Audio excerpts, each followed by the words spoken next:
तो ये परमेश्वर अपने आप को छुपाकर ही बोलेगा, अपने से अन्य किसी और को परमात्मा बताकर ही आप और हमारे तक ये ज्ञान पहुंचाएगा। ये तो शुरू से ही परमेश्वर है। परमात्मा का कभी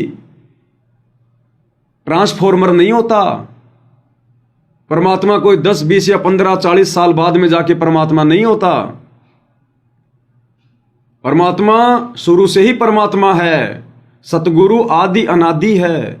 सतगुरु मद है मूल, और सतगुरु को सजदा करूं एक पलक नहीं भूल। ये शुरू से ही परमेश्वर है। अनगिनत प्रमाण हैं।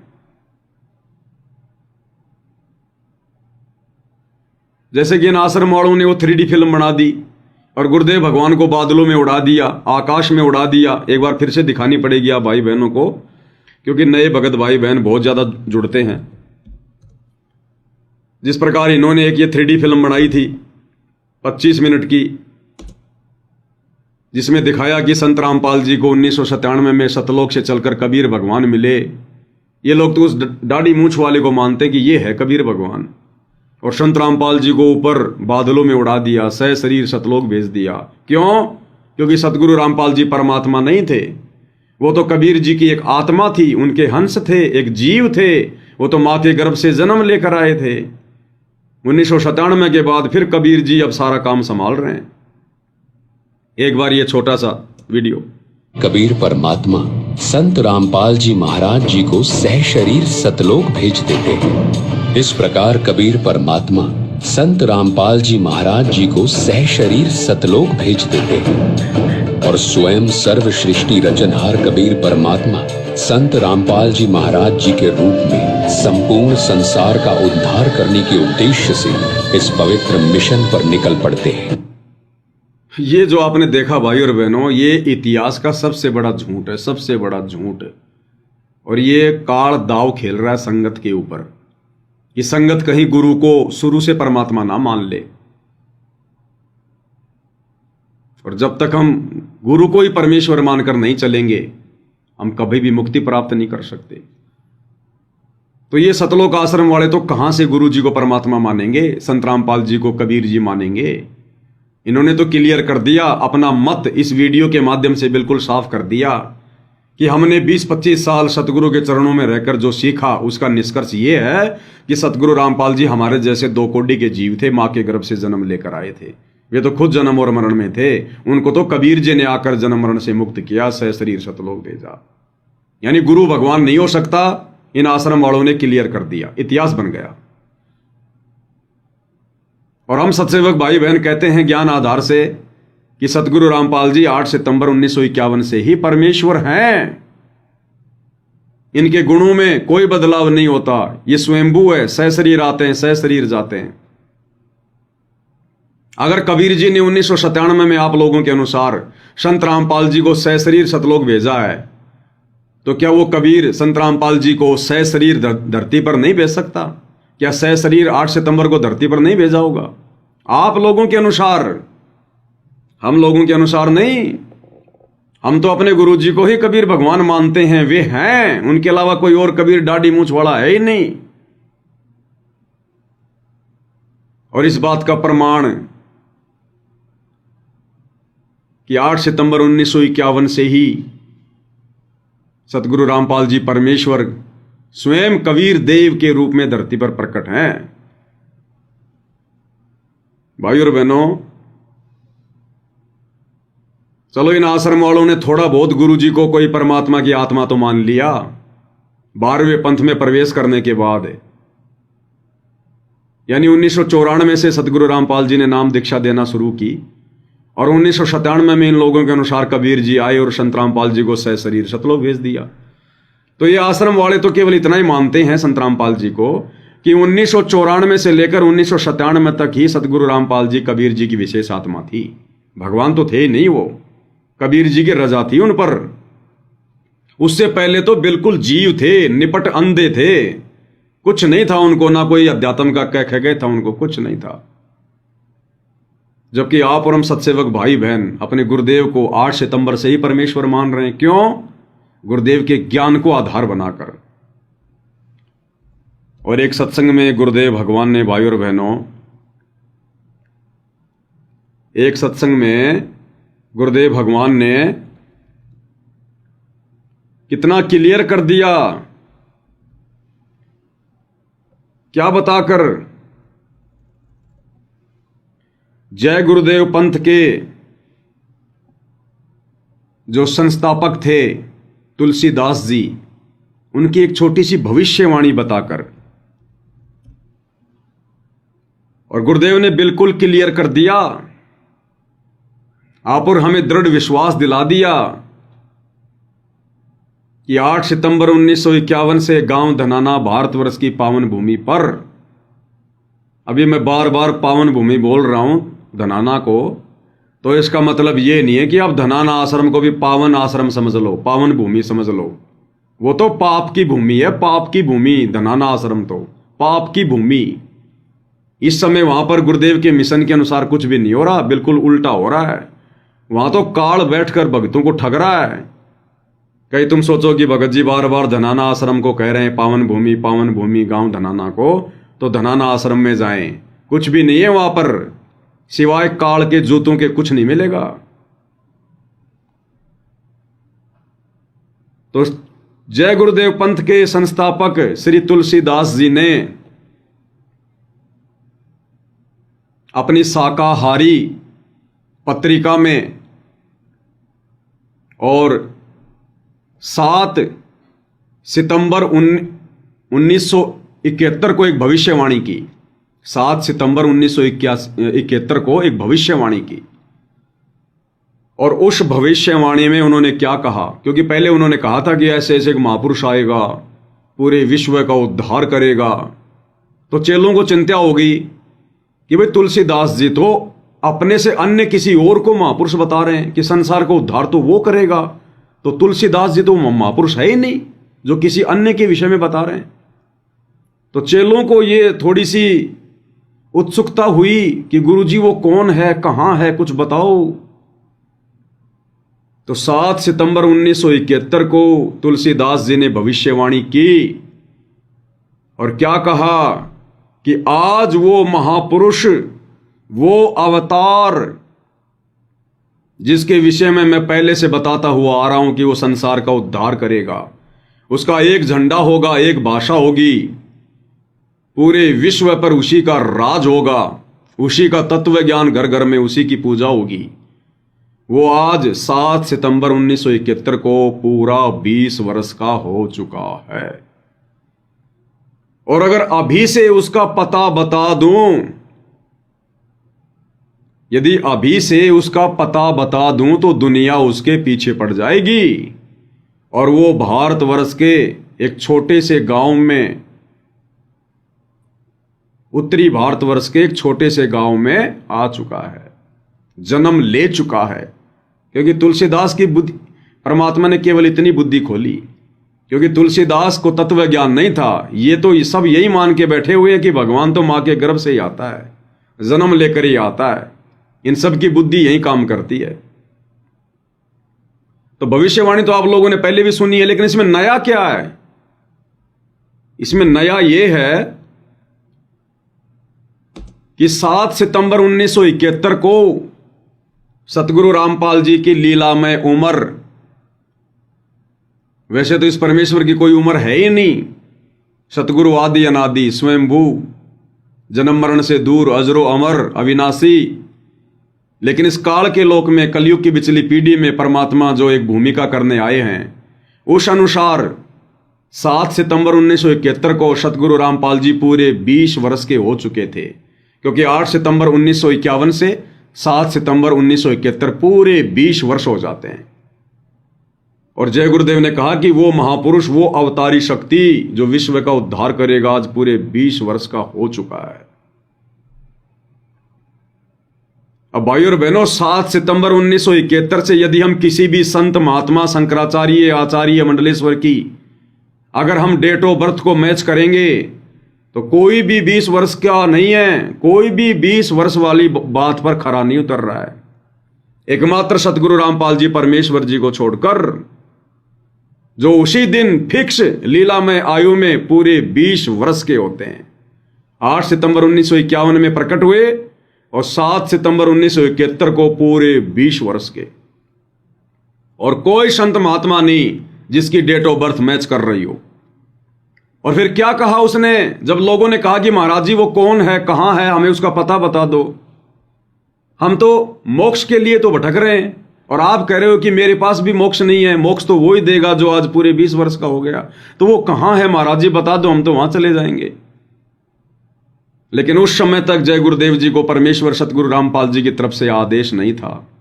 उनकी बुद्धि फिर इतना काम नहीं करेगी, परमात्मा चाहेंगे उतना ही करेगी। तो उसने टाल मटोल कर दिया अपनी इज्जत रक्षा के लिए। अगर ये कहूंगा कि मुझे पता नहीं है तो मेरी बेइज्जती होगी, तो उन्होंने कहा कि अभी ऊपर से बताने का आदेश नहीं है, समय आने पर सबको पता चल जाएगा।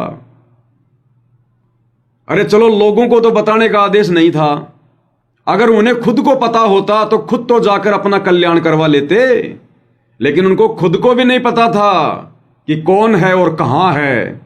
केवल परमात्मा ने इतनी बुद्धि खोली, उसने संकेतों में बता दिया कि आज वो पूरे 20 वर्ष का हो चुका है, उत्तरी भारत के एक छोटे से गांव में जन्म ले चुका है। और अगर मैं उसका पता बता दूं तो सारी दुनिया उसके पीछे पड़ जाएगी। एक बार सुनिए भाई और बहनों। जय गुरुदेव की अमर वाणी भाग 2 इसके 50 पृष्ठ पे 7 सितंबर 1971 को इसने भविष्यवाणी की और उसमें क्या बताया कि वह अवतार जो 28 अगस्त को इसने बताया था 71 में, वह अवतार। अब कबीर परमेश्वर स्वयं ही अवतार लेकर आते हैं, स्वयं ही अवतरित होते हैं।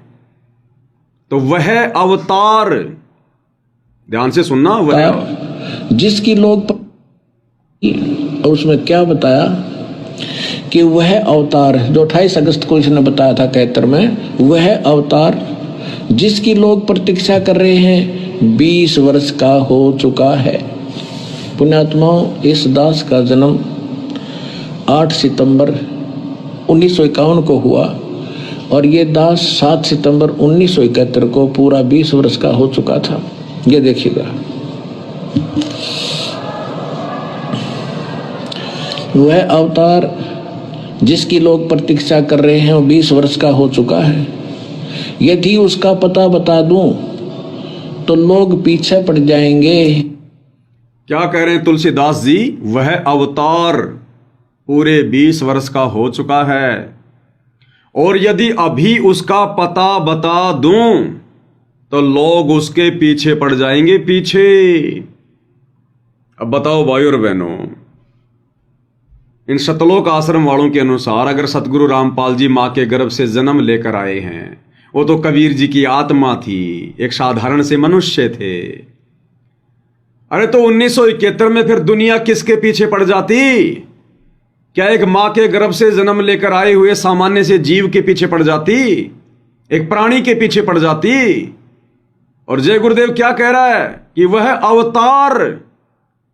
अब अवतार कौन है? जो ऊपर के लोक से आता है, यानी यहां का नहीं है, जो ऊपर के लोक से आता है उसको कहते हैं अवतार। और कबीर परमेश्वर स्वयं अपने सतलोक से चलकर गति कर कर सहशरीर धरती पर प्रकट होते हैं। वो पूरे 20 वर्ष का हो चुका है और अगर अभी से उसका पता बता दूं तो दुनिया पीछे पड़ जाएगी। अब बताओ भाई और बहनों, अगर सतगुरु रामपाल जी एक सामान्य व्यक्ति होते, जीव होते, परमात्मा ना होते, तो बताओ फिर 1971 में उनके पास में क्या था? 1971 में तो गुरुदेव कहते हैं मैं तो नीलम खेड़ी में अपना डिप्लोमा कर रहा था इंजीनियरिंग का, 10वीं पास करके, और उस समय मेरे पास में क्या था? कुछ नहीं था।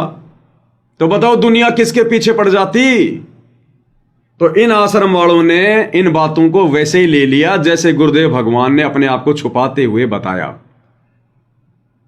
और ये समझ नहीं पाए अपने गुरुदेव के संकेतों को कि गुरुदेव अपने आप को 2 कोटि का जीव क्यों बताते हैं,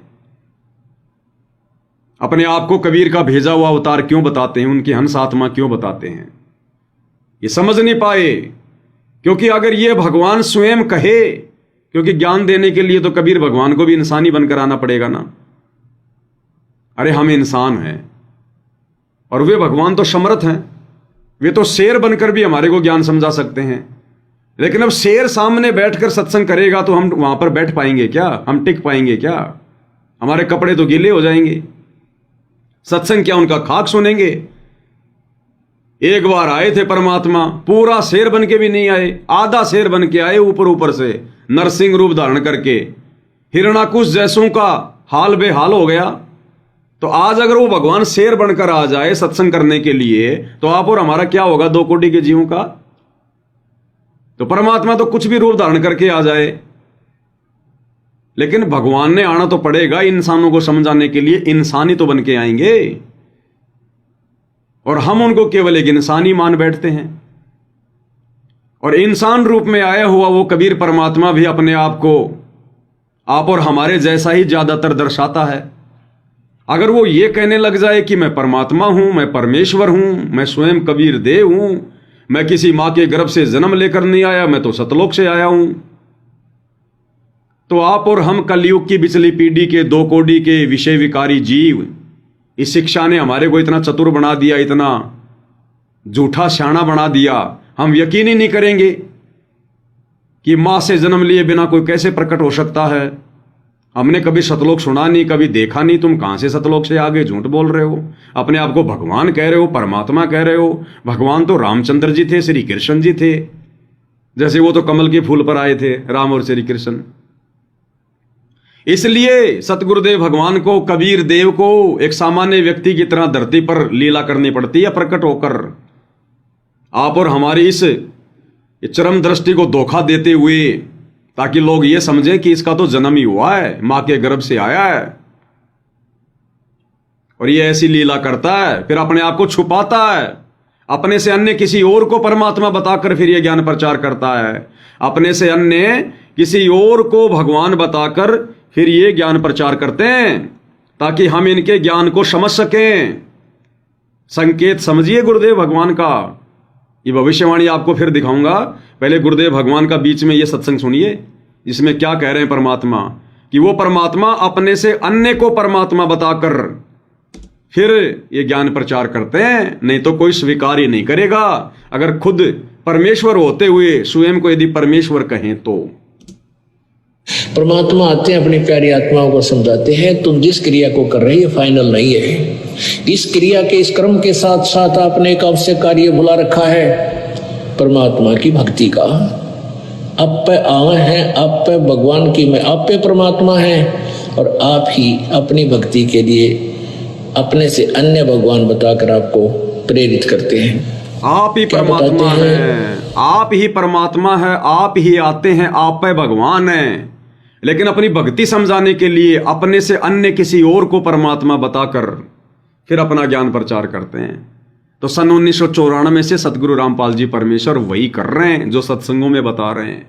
स्वयं कबीर देव होते हुए भी अपने से अन्य को परमात्मा बताकर कि परमात्मा तो कबीर जी हैं, सतलोक में रहते हैं, वो दाढ़ी मूंछ वाली काल्पनिक बनावटी फोटो दिखा दिखा के, ताकि हम उनके निकट आए, उनके सत्संग सुने। क्या कह रहे हैं भगवान, फिर से सुनो पूरा सत्संग दोबारा। परमात्मा आते हैं, अपनी प्यारी आत्माओं को समझाते हैं, तुम जिस क्रिया को कर रहे हो फाइनल नहीं है। इस क्रिया के, इस क्रम के साथ साथ आपने एक अवश्य कार्य बुला रखा है, परमात्मा की भक्ति का। सुनिए, आप पे आवे हैं, आप पे भगवान की मैं, आप पे परमात्मा है, और आप ही अपनी भक्ति के लिए अपने से अन्य भगवान बताकर आपको प्रेरित करते हैं। क्या बताते हैं? उस समर्थ की रीझ छुपाई, उस परम पिता, उस समर्थ परमात्मा ने तेरे ऊपर रीझ के यानी प्रसन्न होकर तेरे को मां के पेट से बाहर निकाला, जब तू रो रहा था, तड़प रहा था और वचनबद्ध हो रहा था कि भगवान मैं कसम खाता हूं आपको, आपकी भूल नहीं पड़ेगी, मैं आपकी भक्ति किया करूंगा। अरे फिर बार आते भूल गया। उसके लिए क्या बताते हैं? उस समर्थ की रीझ छुपाई, इब कुल कुटुंब से राता, गर्भ के अंदर वचन भरे थे, कहाँ गई वो बाता। कितने प्यार थे। कहते हैं तो ये दिक्कत न बेटा बेटी कार को ठीक भगवान दिखाई ना देता। तो क्या बताते हैं कि उस समर्थ की रीढ़ छुपाई जिस परमात्मा ने प्रसन्न होकर तेरे को सकुशल माँ के गर्भ से बाहर निकाल दिया, उसको भूल कर तू भी एक दूसरे पर आश्रित हो गया है। मेरा बेटा ऐसा है, मेरा बेटी ऐसी है, इतने कमाई करती है, फलाना करती है, और भूल गया भगवान को। उस समर्थ की रीढ़। तो भाई और बहनों, एक दिन आएगा सतगुरुदेव भगवान के आशीर्वाद से, उनकी सत भक्ति से, जब हमारी दिव्य दृष्टि खुलेगी, जब हमें सार शब्द मिलेगा, और जब हम हर प्रकार से मर्यादा में रह के उसका जाप करेंगे, तो परमात्मा कहते हैं दिव्य दृष्टि खुली हमारी सार शब्द से टोया हो। दिव्य दृष्टि खुली हमारी और सार शब्द से टोया हो, यानी उस परमात्मा को पहचानेंगे। और जब हमारी वो दिव्य दृष्टि खुलेगी भाई और बहनों, उस समय फिर हमें सब कुछ दिखाई देगा, जो हम देखना चाहेंगे देख सकते हैं। फिर वो माँ के गर्भ में हमारी दृष्टि जाएगी कि मुझे कौन मिला था माँ के गर्भ में। गुरुजी कहते हैं ना कि माँ के गर्भ में परमात्मा आता है, एग्रीमेंट करता है, अनुबंध करता है। और जब हम परमात्मा से एग्रीमेंट कर लेते हैं कि हे परमात्मा, मैं बाहर निकल के केवल आप ही की भक्ति करूंगा, जब आप गुरु रूप में आओगे मैं आप ही को अपना गुरु बनाकर भक्ति करूंगा। जब हमारी दिव्य दृष्टि खुलेगी, हमें सब कुछ दिखाई देगा, तो पता चलेगा फिर वो रील, क्योंकि वो कोडवर्ड में होती है, असंख्य जन्मों का हमें फिर वो दिखाई देगा वीडियो कि माँ के गर्भ में हमने किसके साथ एग्रीमेंट किया था। और वो गुरुजी थे, सतगुरु रामपाल जी थे। फिर आंखों से आंसू बहेंगे कि आज से पहले मैंने कैसे हल्के में ले लिया इस भगवान को, इस परमात्मा को। ये तो स्वयंभू परमेश्वर है। लेकिन उससे पहले यदि ज्ञान से हमारी दिव्य दृष्टि खुल जाए, अगर ज्ञान से हमारे ये बात समझ में आ जाए, तो हमारा बेड़ा पार होगा। निसूक्ष्म शरीर में तो फिर हमारे को सब कुछ दिखाई देगा ये शरीर छोड़ने के बाद, लेकिन फिर बनेगी कुछ नहीं। इसलिए वर्तमान में आप और हमने गुरुदेव को प्रसन्न करना है, ताकि गुरुदेव हमारा ज्ञान योग खोल लें, हमें ज्ञान वाली इस दृष्टि से देखने की वो दूरबीन जो है वो प्रदान करें, और हम इस तत्व ज्ञान आधार से इन बातों पर विवेचन कर लें कि हाँ, परम सत्य यही है। माँ के गर्भ में सभी का पीछा छुड़ाने वाला केवल यही कबीर परमेश्वर सतगुरु रामपाल जी हैं, और इसी प्रकार से इनकी भक्ति करें। तो कह रहे अपने से अन्य को परमात्मा बताकर फिर ये ज्ञान समझाते हैं। तो गुरुदेव वही तो कर रहे हैं सन 1994 से। अब हम वापस चलते हैं जय गुरुदेव जी की भविष्यवाणी पर। फिर अब हमें समझ में आएंगी ये बातें कि जय गुरुदेव ने जो कहा था ना कि वो अवतार जिसकी लोग प्रतीक्षा कर रहे हैं पूरे 20 वर्ष का हो चुका है, और अगर अभी से उसका पता बता दूं तो दुनिया पीछे पड़ जाएगी।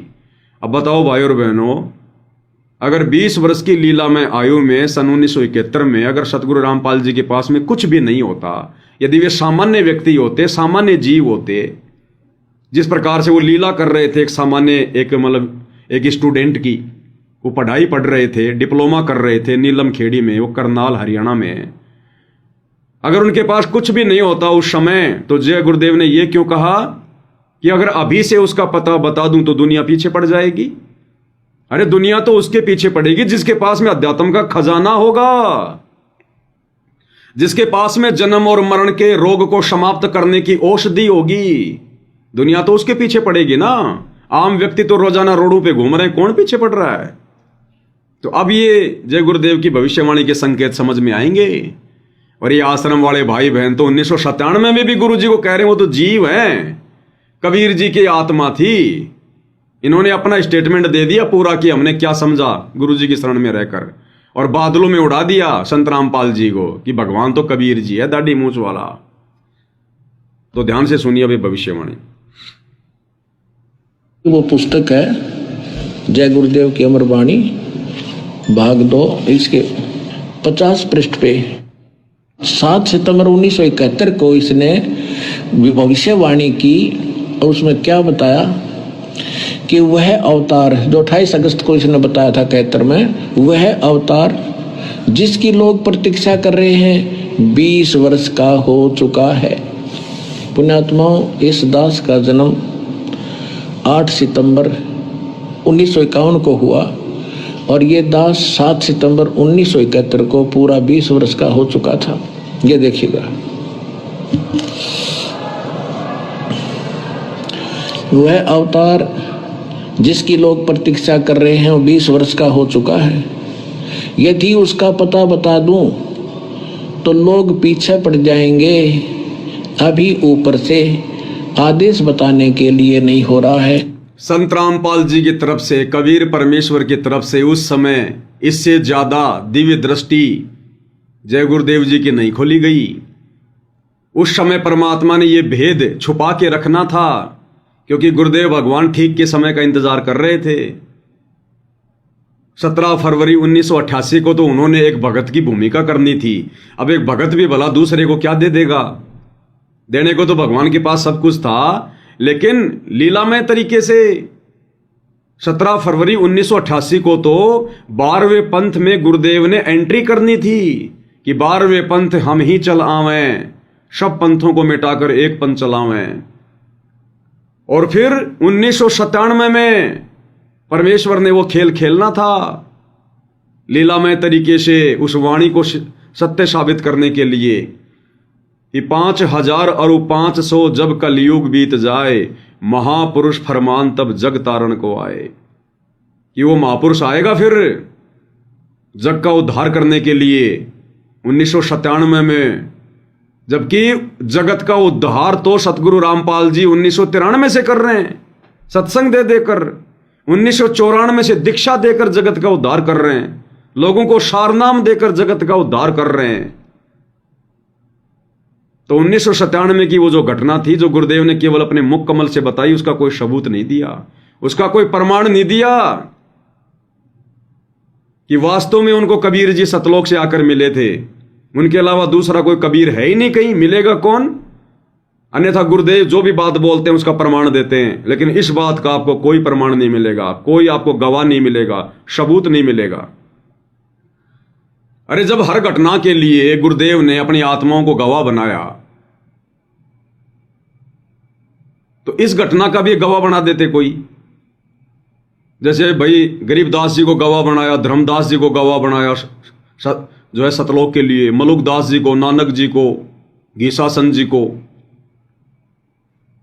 हजरत मोहम्मद जी को। तो 1997 वाली घटना के लिए भी परमात्मा छोटे मोटा किसी भगत को खड़ा कर देते कि बेटा तो हमारा वीडियो रिकॉर्डिंग कर ले। उस समय वीडियो रिकॉर्डिंग तो चली गई थी, वीडियो कैमरा तो थे ही। तो गुरुजी कह देते बेटा तू झाड़ियों के पीछे छुप जा, वैसे तो कबीर जी तुझे देखेंगे तो फिर लीला नहीं करेंगे, और तू झाड़ियों के पीछे छुप जा और कैमरा ऑन कर ले और वीडियो रिकॉर्ड कर ले, नहीं तो आने वाले समय में कौन यकीन करेगा। एक छोटा सा वीडियो बनवा लेते, या किसी भगत को अपने साथ ले जाते स्कूटर पर बैठा कर, ताकि वो भगत वो गवाह बन जाता। लेकिन कोई गवाह नहीं मिलेगा आपको, कोई सबूत नहीं मिलेगा। और बिना सबूत के हमारे गुरुदेव किसी घटना का जिक्र नहीं करते, ये उनकी पहचान है। तो 1997 में कोई कबीर भगवान कहीं से आकर नहीं मिला उनको, ये तो स्वयं सारी सृष्टि के मालिक हैं, इनको भला कौन मिल सकता आकर। तो परमेश्वर ने अपनी वाणी को सत्य साबित करने के लिए ये लीला की, इस घटना का जिक्र किया 1997 वाली का, क्योंकि कलयुग के 5505 वर्ष पूरे होते हैं 1997 में। और जो वाणी परमात्मा ने धर्मदास जी के माध्यम से कबीर सागर में लिखवाई थी कि 5000 और 500 जब कलयुग बीत जाए, महापुरुष फरमान तब जग तारण को आए। जब आवे 5505 तब ये वचन मेरा होगा साचा। बाकी उससे पहले भी तो भगवान नाम दे रहे थे, सतनाम दे रहे थे, सार नाम दे रहे थे, ज्ञान दे रहे थे। 5वें वेद, सूक्ष्म वेद, तत्व ज्ञान गरीबदास जी की वाणियों का खुलासा कर रहे थे। कबीर जी के अलावा कौन कर देगा खुलासा? उस कबीर जी के अलावा सतनाम कौन दे देगा? सारनाम कौन दे देगा? तो 17 फरवरी 1988 को गुरुदेव ने लीलामय तरीके से एक भगत की भूमिका निभानी थी 6 साल, 1988 से 1994 तक। इसलिए परमेश्वर ने अपने आप को छुपाया और जय गुरुदेव की ज्यादा बुद्धि ऑन नहीं करी, केवल उतना ही जितना उन्होंने संदेशा दिलवाना था। और क्या कहा कि अभी से उसका पता बता दूं तो दुनिया पीछे पड़ जाएगी। इसका मतलब उनके पास में खजाना था, वे अध्यात्म से भरपूर थे, गरक थे, गरक। लेकिन वो ठीक का समय नहीं था, इसलिए जय गुरुदेव की दिव्य दृष्टि नहीं खोली। और जय गुरुदेव ने यह कहकर छोड़ दिया कि अभी से उसका पता बता दूं तो दुनिया उनके पीछे पड़ जाएगी। और सभी महापुरुषों ने समय का इंतजार किया है, समय आने पर सबको सब कुछ पता चल जाएगा। और आज ये साथ संगति के वीडियो के माध्यम से सबको सब कुछ पता चल रहा है। आने वाले समय में पूरी दुनिया को पता चलेगा। उसका पता बता दूं तो लोग पीछे पड़ जाएंगे। अभी ऊपर से आदेश बताने के लिए नहीं हो रहा है। मैं समय का इंतजार कर रहा हूं और सभी महात्माओं ने समय का इंतजार किया है। समय आते ही सबको सब कुछ मालूम हो जाएगा। ये 7 सितंबर 1971 को उसने भविष्यवाणी की। क्लियर हो गया भाई और बहनों? आप और हमने केवल यही दृढ़ विश्वास करना है कि हमारे गुरुदेव भगवान कोई 1997 में सतलोक नहीं गए, कोई कबीर जी आकर नहीं मिला, वे बादलों में नहीं उड़े, सहशरीर नहीं गए। सहशरीर तो ये परमात्मा अपनी पूरी लीला समाप्त करके जाएंगे। पूरी दुनिया देखेगी, दांतों तले उंगली दबाएगी। जो इनके रहते सहते इनको परमात्मा नहीं मान पाएंगे, इनके भगत भी उस समय खून के आंसू रोएंगे पश्चाताप में कि काश हमने भी सत्सेवकों की तरह गुरु को ही परमात्मा मानकर अगर भक्ति शुरू कर देती होती तो हमारा भी आत्म कल्याण हो जाता। अब आपके विश्वास के लिए एक और छोटा सा प्रमाण कि सतगुरु रामपाल जी परमेश्वर कौन है, और उसके बाद आप सभी भगत भाई बहन अपने अपने घर पर गुरुदेव की जो ओरिजिनल फोटो हैं, एआई वाली नहीं, बहुत सारी फोटो हैं गुरुदेव की लोगों ने कंप्यूटर से, फोटोशॉप से, कोरल से साफ कर दी हैं। ओरिजिनल फोटो हैं गुरुदेव भगवान की, देख लेना उनको, वही निशानी मिलेगी, वही निशानी। और गुरुदेव ने जिक्र कर दिया, यानी खुद को फिर भी कबीर भगवान नहीं कह रहे, लेकिन निशानी बता दी। एक भविष्य वक्ता की भविष्यवाणी दिखाकर, फ्लोरेंस की भविष्यवाणी दिखाकर, फ्लोरेंस ने क्या कहा कि वो शायरन कौन होगा, वो जगत का उद्धार करने वाला कौन होगा, उसकी क्या पहचान होगी। और क्या पहचान बताइए? उसकी दोनों बाहों के मध्य, ये जो आंखों की जो बोहें हैं ना, ये आंखों के ऊपर के बाल, ये दोनों बाहों के मध्य, यानी यहां पर बिल्कुल बीच में माथे पर अर्धचंद्र का निशान होगा। अर्धचंद्र, आधा चांद होता ना ऐसे वी टाइप में, अर्धचंद्र का निशान होगा जो दुनिया का उद्धार करेगा। तो सतगुरु रामपाल जी परमेश्वर जी की ओरिजिनल फोटो देख लेना, अर्धचंद्र का निशान है गुरुदेव भगवान के। ये संसार में और किसी के नहीं मिलेगा, दूसरे के। तो भविष्यवाणी देखिए भाई और बहनों। 1999 में ये क्या बोला गया है कि एक ऐसे व्यक्ति ने जन्म लिया है जिसकी अकेले ही उत्पादित शक्ति किसी भी शक्ति संपन्न राष्ट्र के बराबर होगी। वह एक भाषा, एक संस्कृति, एक धर्म की आचार संहिता सर्जन करेगा। यहां देखिएगा 43 पृष्ठ पे यह लिखा है कि दिव्य देहधारी पुरुष ने जन्म लिया है। कितना क्लियर कर दिया उस बहन ने। यह किताब तो किसी भगत ने नहीं लिखी, ये तो अमेरिका की भविष्य वक्ता है फ्लोरेंस। उस दिव्य देहधारी पुरुष ने जन्म ले लिया है। अरे दिव्य देहधारी कौन होगा? कबीर परमात्मा, परमेश्वर, दिव्य देहधारी, जो यहां आकर आप और हमारी जैसी देह यानी शरीर धारण करता है। दिव्य देह क्या होती है? एक तो सामान्य देह होती है आप और हमारी आड़मास की 5 तत्व की, ये तो हो गई देह। आप और हमें देहधारी यानी मनुष्य शरीर धारण किए हुए। और एक होता दिव्य देहधारी यानी तेज पुंज वाला शरीर, नूरी शरीर, दिव्य देहधारी। और हम लोग वाणियों में यही तो पढ़ते हैं, धन सतगुरु उपदेश देवा 84 ब्रह्म मिट ही, तेज पुंज अन्य देह धर कर इस विद हमको भेट ही। तेज पुंज अन्य देह धर कर इस विद हमको भेट ही। सतलोक से परमात्मा कबीर जी, सतगुरु रामपाल जी दिव्य देह धारण करके फिर इस पृथ्वी पर आते हैं, आप और हमारे जैसे इंसान की भूमिका करते हैं, अपने उस दिव्य देह को सरल करते हैं, नूरी रूप को। तो फ्लोरेंस क्या कह रही है? उस दिव्य देहधारी महापुरुष ने जन्म ले लिया है। यानी 8 सितंबर 1951 को धरती पर आ चुका है, प्रकट हो चुका है। अब वो दिव्य देहधारी केवल एक ही है सृष्टि में, कबीर परमात्मा, और वो जन्म नहीं लेता। लेकिन इन भविष्य वक्ताओं को इतना ज्ञान नहीं होता अध्यात्म का, ये कभी सोच भी नहीं सकते कि कोई ऐसे भी कोई प्रकट होता होगा, क्योंकि अध्यात्म की जानकारी है ही नहीं किसी को। ये नकली कबीर पंथी नहीं मानते कि कबीर जी प्रकट हुए थे, सब ये कहते हो तो कमल के फूल पर किसी विधवा ब्राह्मणी ने फेंक दिया था लहरतारा तालाब के निकट, और नीर और नीमा नाम के 2 दंपत्ति उठा के ले आए।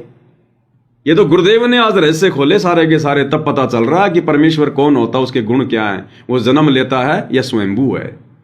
तो ये बहन क्या कह रही है? उस दिव्य देहधारी महापुरुष ने जन्म ले लिया है। अब वो दिव्य देहधारी यानी नूरी शरीर वाला परमात्मा जन्म नहीं लेता। भाई और बहनों, एक एक लाइन में संकेत हैं, भविष्यवाणियां हैं, कोड वर्ड में होती हैं। क्या कह रहे हैं गुरुदेव भगवान? देखिएगा 43 पृष्ठ पे यह लिखा है कि दिव्य देहधारी पुरुष ने जन्म लिया है।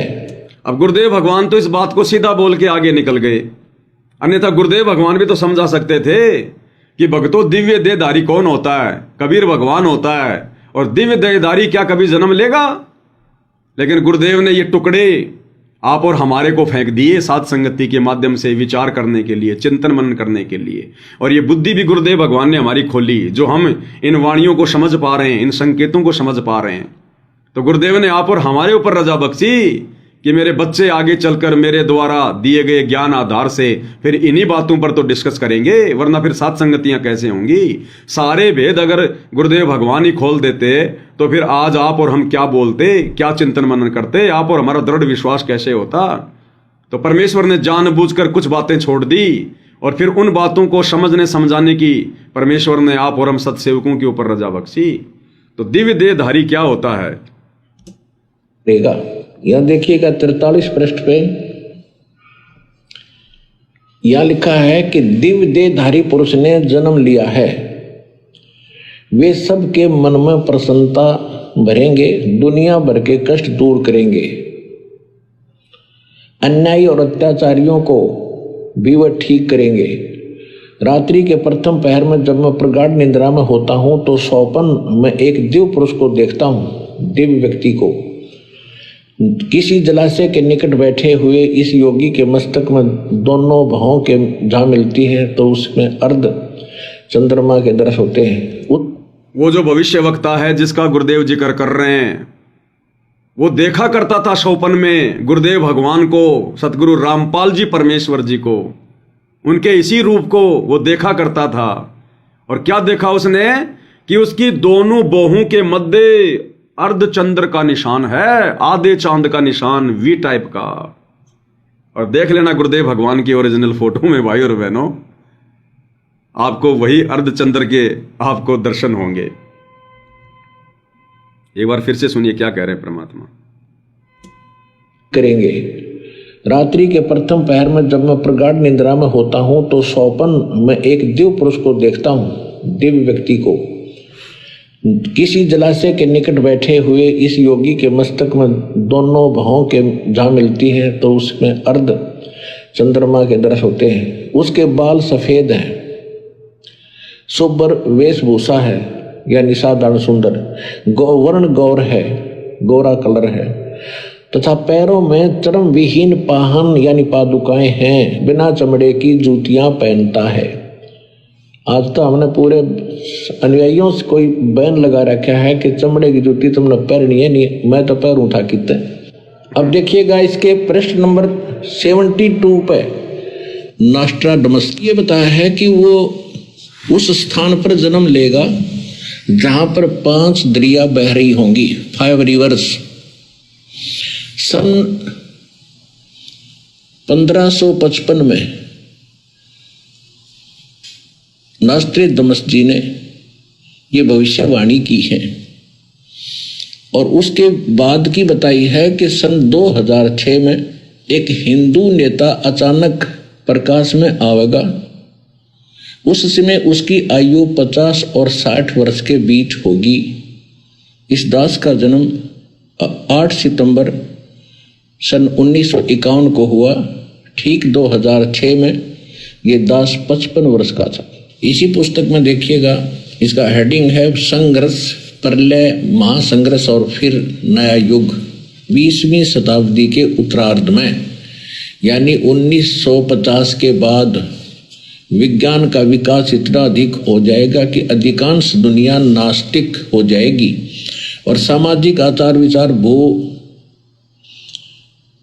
भूल उठत हो जाएंगे और चरित्र नाम की कोई वस्तु नहीं रहेगी।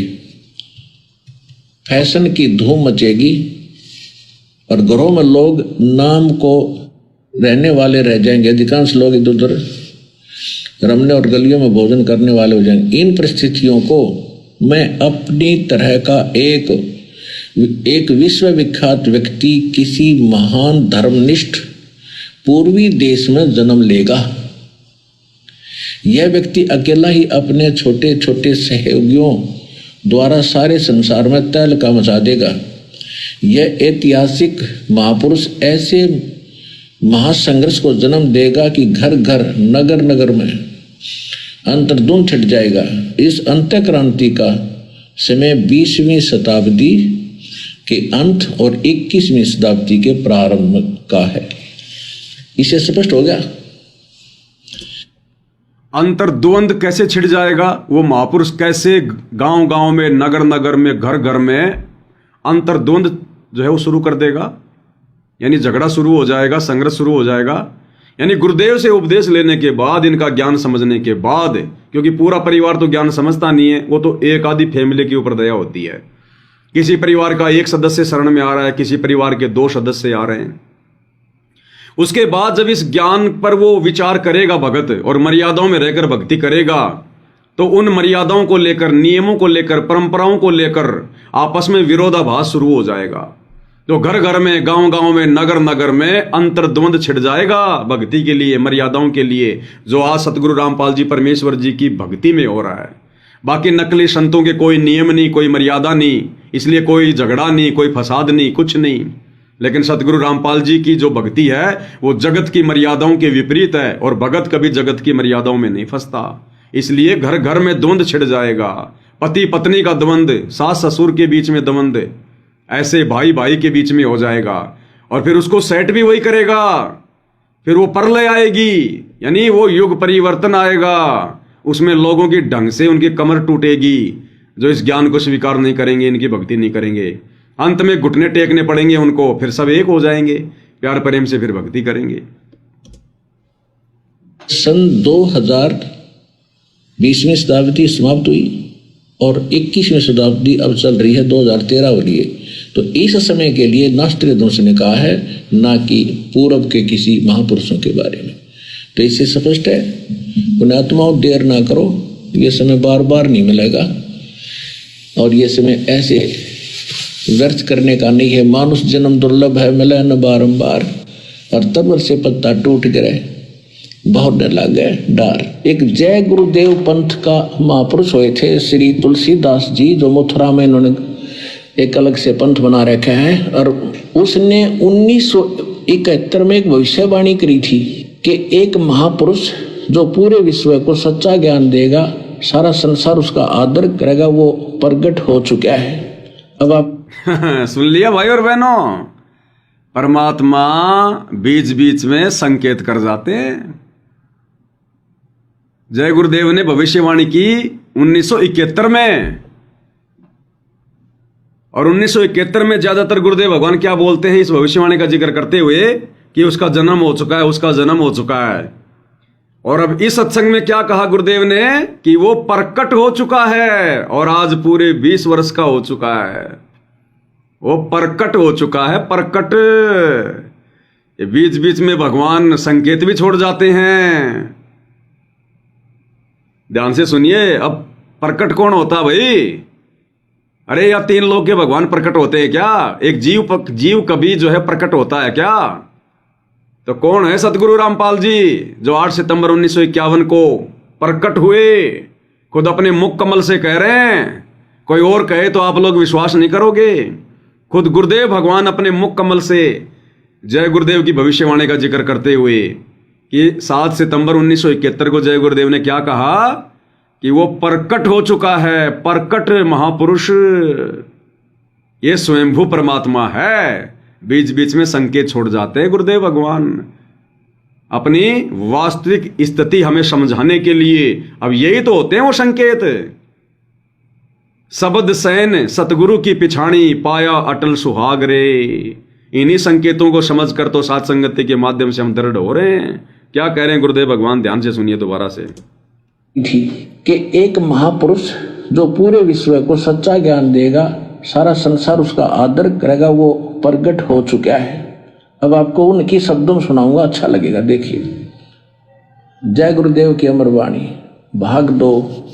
और ये कहाँ से छपी है देखिएगा।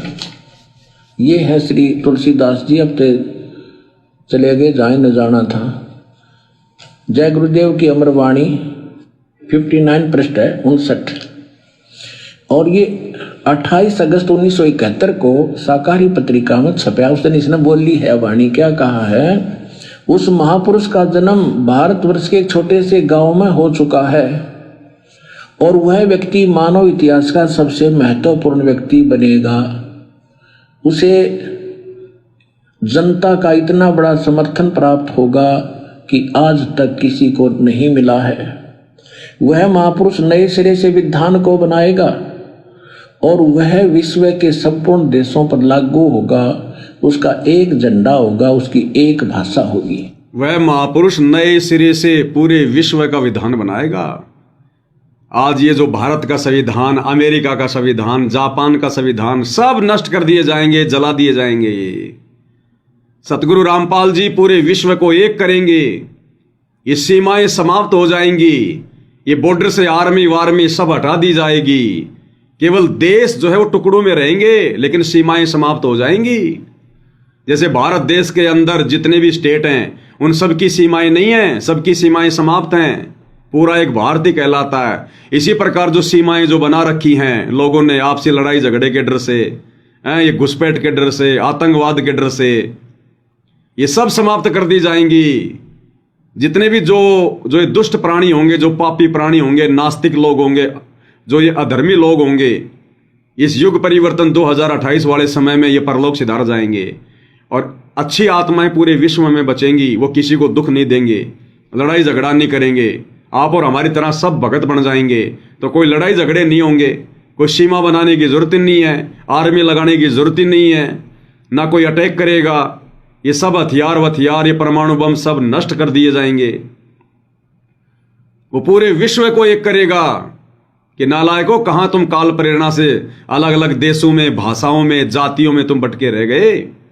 भक्ति करने के लिए मनुष्य जन्म मिला था। इन छोटे छोटे जमीन के टुकड़ों के बन के प्रधानमंत्री, मंत्री, राष्ट्रपति, अपने आप को तुम क्या देवता समझ बैठे? गधे की योनि में जा रहे हो फिर तुम। तो इस तत्व ज्ञान आधार से परमात्मा फिर आने वाले समय में धीरे धीरे पूरे विश्व को एक करेगा और पूरे विश्व का एक ही संविधान लागू होगा। कौन सा संविधान? ये भक्ति वाला संविधान। सबसे बड़ा संविधान भक्ति संविधान। पूरे विश्व में यही लागू होगा। फिर हमें इन बाकी संविधानों की जरूरत नहीं पड़ेगी। जब गुरुदेव का भक्ति वाला संविधान, ये सतनाम के 34 नियम, प्रथम मंत्र के 21 नियम, और फिर जितने सत्संग सुनते चले जाएंगे हम लोग असल में देवता बनते चले जाएंगे। तो वो संविधान पूरे विश्व पे लागू होगा। ये बाकी जितने भी नकली संविधान हैं, जिनके लिए लोग आए दिन लड़ रहे हैं, झगड़ रहे हैं, मर रहे हैं, बेगुनाह निर्दोष लोग इसी संविधान के चलते जेलों में बेचारे सड़ रहे हैं, ये संविधान नष्ट कर दिया जाएगा। पे 7 सितंबर 1971 को इसने भविष्यवाणी की और उसमें क्या बताया कि वह अवतार जो 28 अगस्त को इसने बताया था 71 में, वह अवतार जिसकी लोग प्रतीक्षा कर रहे हैं 20 वर्ष का हो चुका है। पुण्यात्माओं, इस दास का जन्म 8 सितंबर 1951 को हुआ और ये दास 7 सितंबर 1971 को पूरा 20 वर्ष का हो चुका था। तो क्लियर है भाई और बहनों? अब समझ में आ जानी चाहिए आप और हम सभी को कि सतगुरु रामपाल जी परमेश्वर कोई सामान्य व्यक्ति नहीं है, कोई सामान्य इंसान नहीं है, और ना ही 1997 में जाकर ये परमात्मा बने हैं, या इनको कोई 97 में सतलोक से आकर कोई कबीर भगवान मिला है। ये स्वयंभू परमात्मा है, शुरू से ही परमात्मा है ये, और ये प्रकट हुए हैं। ये 21 ब्रह्मांड के सामान्य प्राणी नहीं है, कोई इंसान नहीं है, माँ के गर्भ से जन्म लेकर नहीं आए हैं, ये विषय विकारों में धसे हुए प्राणी नहीं है।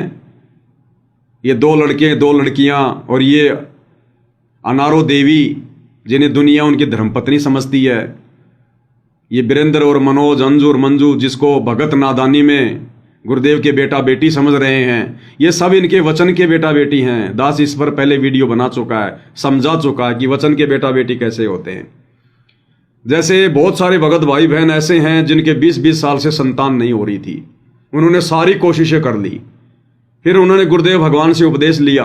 उपदेश लेने के बाद गुरुदेव ने आशीर्वाद दिया और 9वें महीने उनके घर में बच्चा उत्पन्न हो गया। अब वो बच्चा किसका? उनका नहीं है वो बच्चा। उन्होंने तो पूरी कोशिश कर ली थी, 20 साल हो गई थी, लेकिन गुरुजी से नाम लेते 9वें महीने 10वें महीने घर में बच्चा आ गया, क्योंकि गुरुदेव ने आशीर्वाद से, अपने शब्द शक्ति से, अपने वचन से वो बच्चा दे दिया उनको, अपनी आत्मा भेज दी उनके घर में। ऐसे ही सतगुरु रामपाल जी परमेश्वर जी ने सांसारिक दृष्टि में लोगों को लगता है, अनारो माई को भी लगता है, क्योंकि मालिक लीला ऐसी करेगा, उसको भी लगेगा ये तो मेरा पति है, हम तो एक ही बेड पर सोया करते थे, शारीरिक संबंध भी जो है वो बनाया करते थे। लेकिन नहीं भाई और बहनों, ये परमात्मा है, परमेश्वर है, एक क्षण में ना जाने क्या लीला खेल जाए मालिक। तो ये जितने भी 4 बेटा बेटी हैं, ये वचन के बेटा बेटी हैं, और इनके जैसे वचन के बेटा बेटी तो गुरुजी ने संगत में हजारों को दे रखे हैं, लाखों को दे रखे हैं। तो इनको ज्यादा विशेष महत्व देने की जरूरत नहीं है, इन बेटा बेटियों को, इस परिवार को, अनारो देवी को, इनको। ये तो अपने कर्म बिगाड़ रहे नालायक उल्टा, अपने घर में आए हुए भगवान को ना पहचान कर अपना बाप मान बैठे। ये पार नहीं हो सकते भाई और बहनों, बहुत बड़ी गलती पर है गुरुदेव का ये परिवार। तो ये ऐसे वचन के बेटा बेटी होते हैं, और नादान संगत इन्हीं को सब कुछ मान के, इन्हीं के पीछे, इन्हीं के चरण चाट के सोच रही है हम तो सतलोक चले जाएंगे। परमात्मा भक्ति से प्रसन्न होगा, उनके कलयुगी बेटा बेटी परिवार के चरण चाटने से प्रसन्न नहीं होगा। तो अब भाई और बहनों हमें समझ में आएगा ये छोटा सा 20 सेकंड का गुरुदेव का सत्संग, जिसको हमने सबसे पहले शुरू में लिया था। अब समझ में आएगा कि स्वयं कबीर परमेश्वर होते हुए भी, स्वयंभू परमात्मा होते हुए भी, 8 सितंबर 1951 को प्रकट होकर लीला करते हुए और हर प्रकार के विषय विकारों से दूर निर्विकार गुरुदेव भगवान क्यों ये बात कह रहे हैं कि 21 ब्रह्मांड में कोई भी प्राणी निर्विकार नहीं है। अब हमने विचार करना पड़ेगा, यदि हमारे गुरुजी भी 21 ब्रह्मांड के प्राणी हैं तो कोई निर्विकार तो हो ही नहीं सकता 21 ब्रह्मांड का प्राणी। तो हमारे गुरुजी भी, तो फिर हमारे गुरुजी भी विकारी जीव हुए, विषय वासनाओं में धसे हुए जीव हुए। अब बताओ फिर, विषय वासनाओं में धसा हुआ, माँ के गर्भ से जन्म लेकर आया हुआ एक जीव फिर आप और हमारा कैसे जन्म मरण का रोग समाप्त करवा देगा। इसलिए गुरुदेव भगवान अपने से अन्य किसी और को परमात्मा बताकर आप और हमें भक्ति पर लगाते हैं, होते स्वयं ही परमेश्वर हैं स्वयं ही परमात्मा। अब ये सत्संग समझ में आएगा कि गुरु कैसे अपने आप को छुपाता है।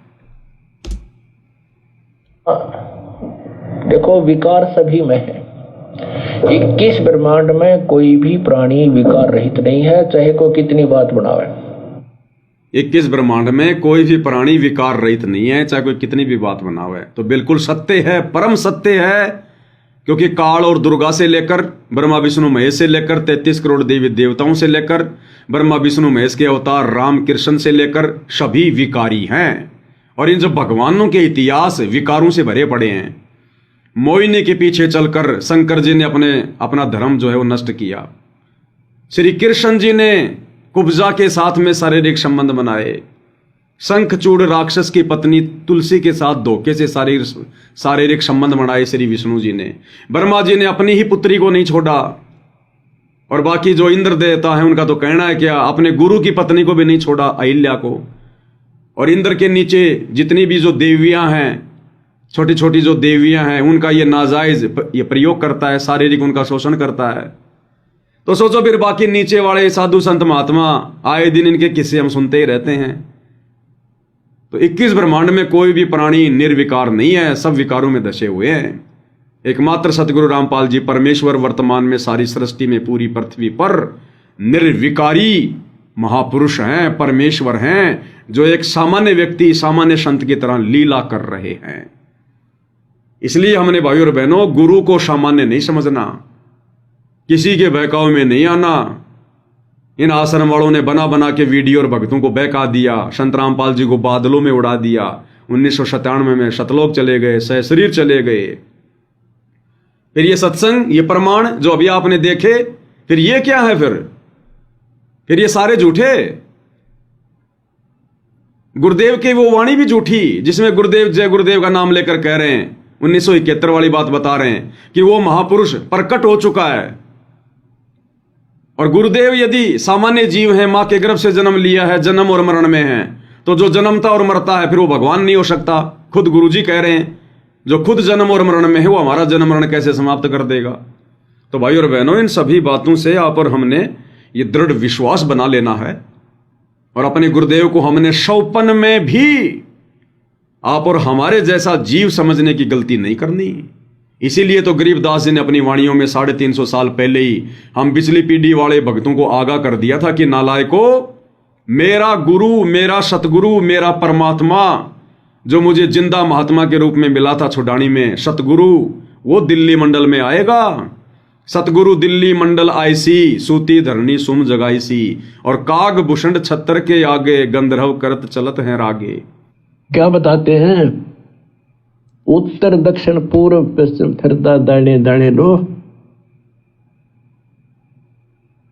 और सर्व कला सतगुरु साहिब की, हरि आए हरियाणे। गरीबदास जी के समय आए तेरी बारे भाई प्रगट सामने थारे, पहचाने जात पहचान लियो।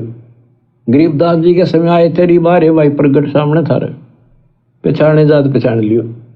गरीबदास जी के समय आए तेरी बारे भाई प्रगट सामने थारे, पहचाने जात पहचान लियो। तो क्लियर कर दिया भाई और बहनों। अंत में गुरुदेव भगवान ने विशेष संदेश नंबर 75 में, सुन लेना, विशेष संदेश नंबर 75 को क्लियर कर रखा गुरुदेव ने कि भाई गरीबदास जी के समय आए थे वो परमात्मा, तो गरीबदास जी के समय कौन आए थे? सतलोक से चलकर जिंदा महात्मा का रूप बनाकर कबीर जी। और फिर क्या कह रहे हैं गुरुदेव? भाई वो परमात्मा इबारे थारे सामने प्रत्यक्ष प्रकट हैं, पहचाने जाए तो पहचान लियो। तो प्रत्यक्ष प्रकट कौन है वर्तमान में? गुरुदेव भगवान। तो भाई और बहनों, मत किसी के चक्कर में पड़ना, मत किसी फालतू के AI 3D वीडियो के चक्कर में पड़ना। इन सतलोक आश्रमों में तो भयंकर काल का जाल है, आत्माओं को अध्यात्म में नीचे गिराने का पूरा प्रयास कालबली कर रहा है। गुरु को मानुष मनवाने की पूरी प्रोसीजर चल रही है, और उस कागज के टुकड़े को कबीर की समझे जाने वाली मुर्दा बेजुबान फोटो को जून के महीने में उसका प्रकट दिवस मना रहे हैं कि ये भगवान है, ये परमात्मा है वो कागज का टुकड़ा। और जो जिंदा धरती पर प्रकट है, 30 साल से आप और हमारे लिए संघर्ष कर रहा है, आप और हमें ज्ञान दे रहा है, नाम दे रहा है, हमारी शंकाओं का समाधान कर रहा है, हर प्रकार से हमें 100 लाभ दे रहा है, वो प्रकट नहीं है, वो भगवान नहीं है इन आश्रम वालों के लिए, वो कागज का टुकड़ा इनके लिए भगवान है। तो भाई और बहनों, परमात्मा कहते हैं ये पत्थर पुजारी जीव हैं 84 के ढोर। इनकी आदत है पत्थरों को पूजना, बेजुबानों को भगवान मान के पूजना, जैसे ये दुनिया वाले पूज रहे हैं। ऐसे ही सतलोक आश्रम वाले, गुरुदेव के परिवार वाले, इनकी भी पुरानी आदत है पत्थरों को भगवान मानना, बेजुबान को भगवान मानना, मुर्दा को भगवान मानना। मुर्दों से ती प्रीत लगावे ना जाने सतगुरु मेरे नू। जो सतगुरु साक्षात आया हुआ है उसको नहीं मानेंगे, और जो मुर्दे जो जा चुके हैं उस धरती पर उनका नामो निशान भी नहीं है, उनकी फोटोएं भी केवल नकली बनावटी, उनको भगवान मान के पूजेंगे ये।